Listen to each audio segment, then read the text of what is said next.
અને છેલ્લે વાત ગુજરાતના ગૌરવની, ગીર એશિયાટિક લાયન્સની, આપણા સિંહોની વાત કરીએ. આપણું ગૌરવ છે, આપણું સ્વાભિમાન છે, આપણે સતત એવું કહીએ છીએ, પણ જ્યારે સ્વાર્થ માટે બધું વેચવાની વાતો આવે ત્યારે ખબર નહીં કેમ આપણો આત્મા ડંખતો નથી.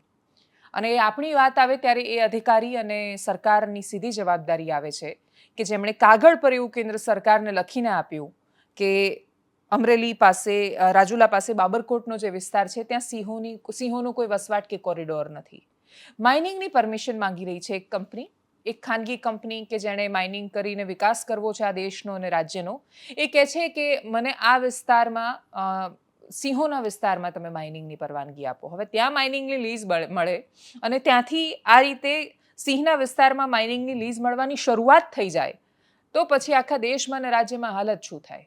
એકવાર જો થઈ ગયું તો પછી એ ઉદાહરણ પ્રસ્થાપિત થઈ જાય ને પછી એ પ્રસ્થાપિત ઉદાહરણના નામ પર વર્ષો સુધી, અનંત સુધી આ ચાલ્યા કરે. આપણે એવું કહીએ છીએ ગૌરવ સાથે કે આપણે 900 જેટલા સિંહ છે આપણે ત્યાં. એનાથી એ વધારે છે.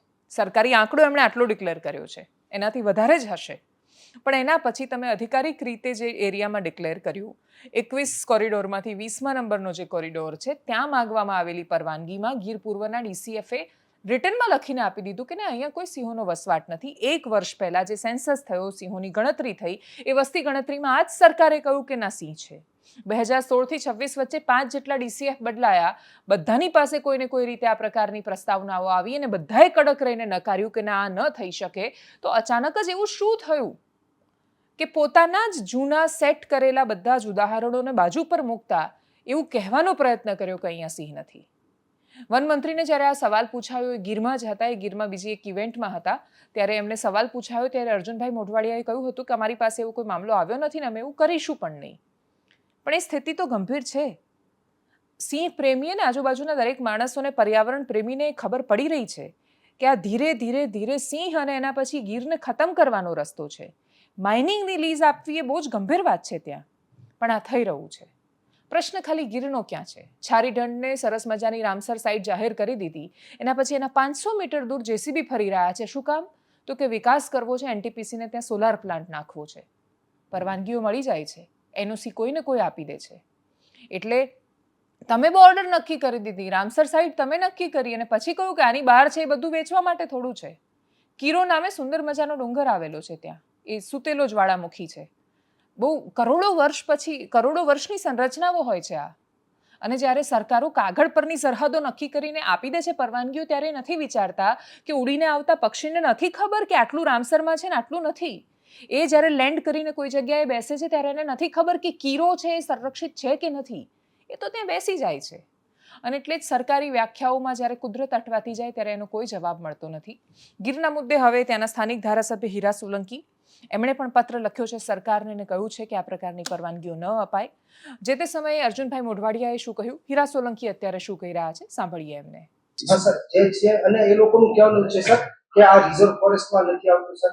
હવે જે સેટલમેન્ટ છે, એફસીઆઈ છે, એમાં એ વિસ્તાર છે અમારે કોઈ પણ રિઝર્વ ફોરેસ્ટમાં આ પ્રકારની માઇનિંગની ક્યારે મંજૂરી આપવામાં આવતી નથી, આવશે પણ નથી આવી. હવે શરૂ થઈ જશે અને તો આ એક પેરવી શરૂ થઈ છે સર કે જે સિંહોનો વસવાટ છે, પેરવી તો જી સેન્સસમાં આવ્યા પેરવી છે, પણ અત્યારે અમારી પાસે આ પ્રકારે હજી કોઈ પ્રકરણ આવ્યું નથી. આવશે ત્યારે અમે આ પ્રકારની ફોરેસ્ટ વિસ્તારમાં જે માઇનિંગની મંજૂરી આપતા પણ નથી ને આપવાના પણ.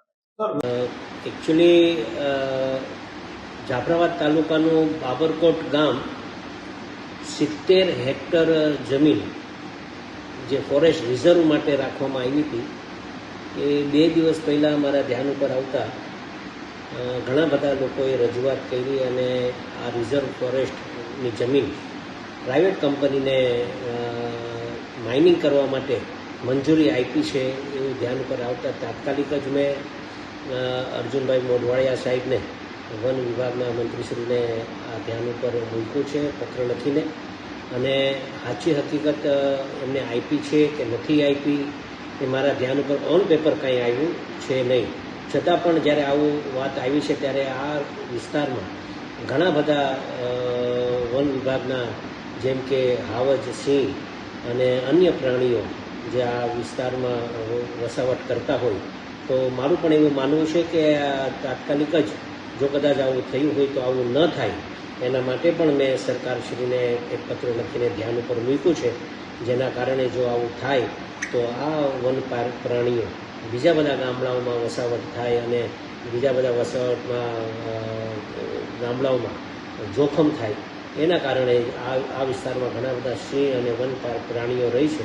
તો આ લીઝ ન આપે એવી મારી પણ માંગણી છે.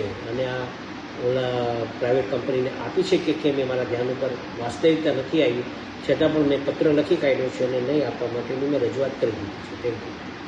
અપેક્ષા રાખીએ કે વિકાસ અને વિનાશ આ બંનેને આપણે પર્યાયવાચી શબ્દો ન બનાવી દઈએ. અત્યાર સુધી તો અમે શાળામાં એવું જ ભણતા આવ્યા છીએ અને હજુ એવું ભણીએ છીએ કે વિકાસનો વિરુદ્ધાર્થી શબ્દ છે વિનાશ. જો આમને આમ ચાલ્યું તો 10 વર્ષ પછી મારું બાળક જ્યારે મોટું થઈને શાળામાં હશે અને આ પ્રકારના શબ્દો ભણતું હશે તો એ ચોક્કસ એવું સમજશે, એને એવું જ ભણાવવામાં આવશે કે વિકાસ અને વિનાશ એ પર્યાયવાચી શબ્દો છે. નમસ્કાર.